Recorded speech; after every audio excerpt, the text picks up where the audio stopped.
YouTube, how the fuck you doing? Hey guys, Nadeshot today. I'm bringing a brand new gameplay on the map Plaza. This is a league play match from yesterday while I was live streaming. I went back and recorded it in theater because this one's actually pretty unbelievable. And I know I say this a lot about my gameplays, but I really do think that's a good thing. That means my content is coming organically. I'm not just hopping online for 20 minutes and recording a live commentary and then getting offline. Like, my content is really strong right now because I'm playing 8 hours a day. And within that 8 hours, I'm bound to do something really cool. Even though you already saw this on live stream, or some of you have, I think the commentary will keep it fresh. So I really like the system I have going on my YouTube channel. I hope you guys are enjoying my last couple gameplays. But this one is perfect for winning gunfights.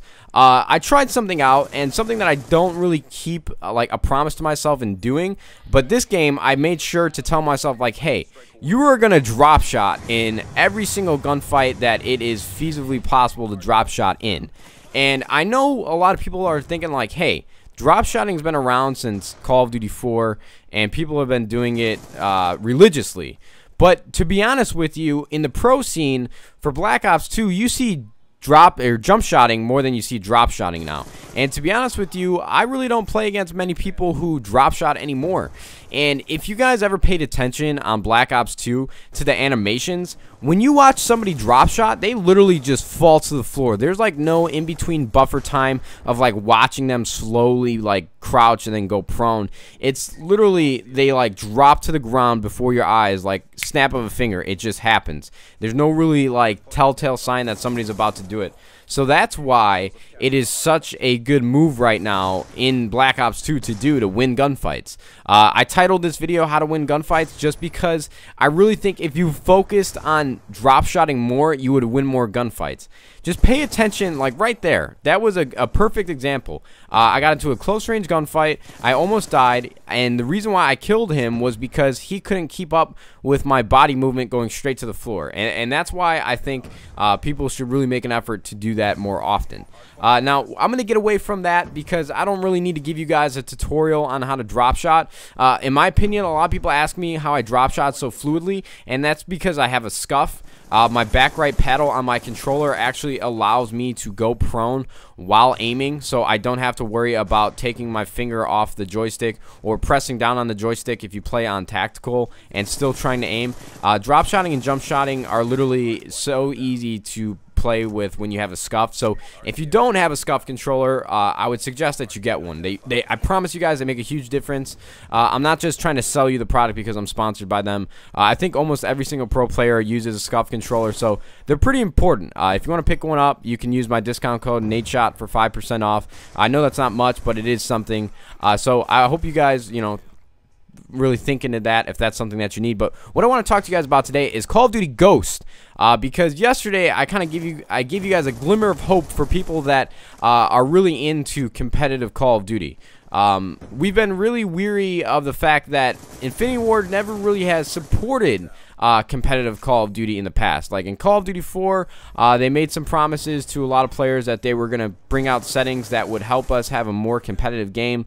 Same thing with Modern Warfare 2, and then the same thing with Modern Warfare 3. It seems to be the same old story with Infinity Ward, where they make some sort of promise and then they don't really go through with it. Now, I'm not bashing the company or anything, but I really do think it's important for you guys to know the history between the pro community and the developing companies that are producing Call of Duty.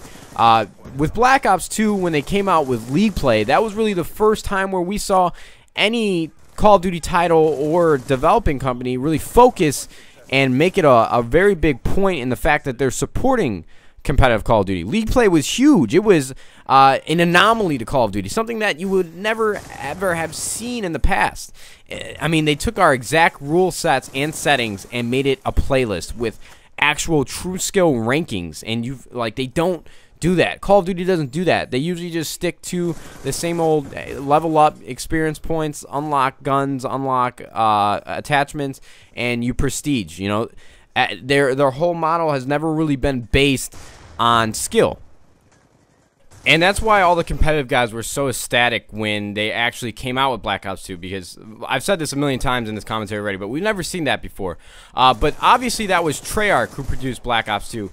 And since Infinity Ward and Treyarch have been switching off every single year, coming out with the new Call of Duty, that is the reason why we're weary with Infinity Ward. I actually have a pretty cool story. It's not cool, but it's kind of a example as to why I've been so hesitant of just giving my full faith and belief in Infinity Ward. So back in 2011, when we were at the Call of Duty XP Championships in LA, in California, we actually made it to the finals, and we were still waiting for the other team to try and make it to the finals.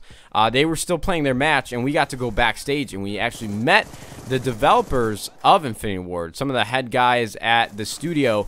And you guys got to remember, Call of Duty XP was before Call of Duty XP was hosted a couple months before Modern Warfare 3 was even released. And they were asking us what we needed to make Call of Duty more competitive. We told them that we need like a functional LAN lobby where we could have a pregame lobby even if we're not connected to the internet. Because in old Call of Duty titles, only the host could start the game, and you couldn't join the pregame lobby. And that's a really big problem if you're trying to host LANs and stuff, because it was really unorganized. We were just telling them a bunch of settings that we needed in the LAN lobbies and stuff like that. And they told us, like, hey, that's fine. We're going to have that done for you, and you guys are going to have a really competitive Call of Duty title, and we're gonna make it happen. So we were hoping that when the game came out that there would be like a title update that would implement all these settings that these guys told us that they were going to have in the game. And then, you know, the first month came around, never happened. Second month came around, never happened. Third month came around, never happened. And we went through this entire lifespan of Modern Warfare 3 without any of these settings. Finally, towards the end of the game's life, when Black Ops 2 was approaching, they finally came out with settings that were viable for the competitive guys. But the problem was, it just took too long. It didn't happen in the time that we needed. And so that's why the competitive guys, although Infinity Ward make very good games, you know, the gameplay is great, it feels very smooth, and it's awesome. Like, Modern Warfare 2 and Call of Duty were probably, Call of Duty 4, those are my two favorite titles of all time, and those were both produced by Infinity Ward. So that's why I'm excited for Call of Duty Ghosts. And the fact that Mark Rubin, the executive producer over at Infinity Ward, said in an interview with Twitch TV that Call of Duty esports are going nowhere, that they will support competitive multiplayer, that has me absolutely stoked for the release of this game. I'm just hoping that they follow through with the things that they say they're going to do. You know, maybe we might see some Treyarch Infinity Ward cohesion where, I don't know if this is completely far-fetched, but is it possible that Treyarch might just share their coding with Infinity Ward for League play for the good of competitive Call of Duty?